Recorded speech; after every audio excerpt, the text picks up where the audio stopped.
Hello everyone! Hindi ko po talaga alam kung paano ko sisimulan yung video na ito, pero puro na lang bad news yung natanggap ko, puro na lang failures, at saka yung hindi ko po talaga ine-expect na magkakaroon ng problema yung earnings ko po dito.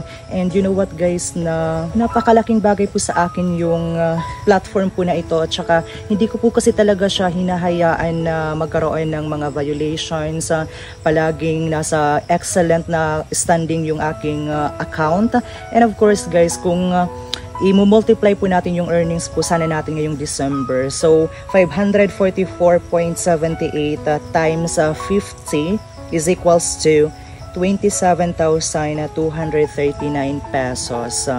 Kung sa iba, maliit na halaga po yan. Pero sa amin, napakalaking bagay na po yun. Kasi doon na po nakapaloob lahat ng mga pangailangan po namin, yung savings po namin, at saka yung ibang pagkakagastusan namin. So doon nakapaloob.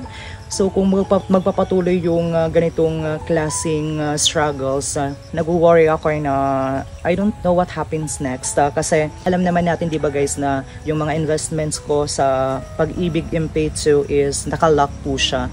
Meaning, after 5 years ko pa po siya makukuha. So ganun po yung risk na tinake natin sa pag-invest po sa MPay2.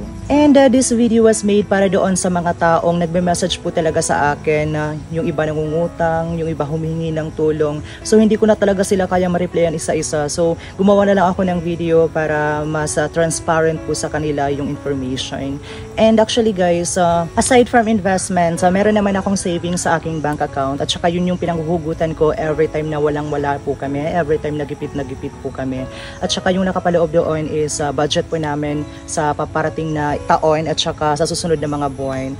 So kung magpapatuloy po yung ganitong sistema, hindi po siya magiging madali. Kaya kailangan po nating kumayod, kailangan po nating maghanap ng ibang source of income. Kaya dito po talaga nasusukat yung katatagan ng isang tao, at saka nagpapasalamat ako sa sarili ko na hindi ko binuhos lahat, hindi ko lahat itinulong sa likod ng camera or sa harap ng camera. Hindi ko lahat ipinautang sa mga kaibigan ko. Kaya thank you so much sa mga kaibigan ko din po dyan na nakakaintindi every time na humihingi sila sa akin ng tulong, ng pabor. Ang sakit sa pakiramdam lang na yung mga kaibigan natin is kailangan din nila ng tulong financial, pero may mga pagkakataon na kailangan natin mag-no sa kanila kasi hindi natin inaasahan yung mga ganitong klaseng tagpo ng buhay po natin na kakaroon din tayo ng problema. So kung ibinigay natin lahat sa kanila, sino yung tutulong sa atin ngayon? Walang tutulong sa atin kundi yung sarili lang po talaga natin at yung lakalugarin mo.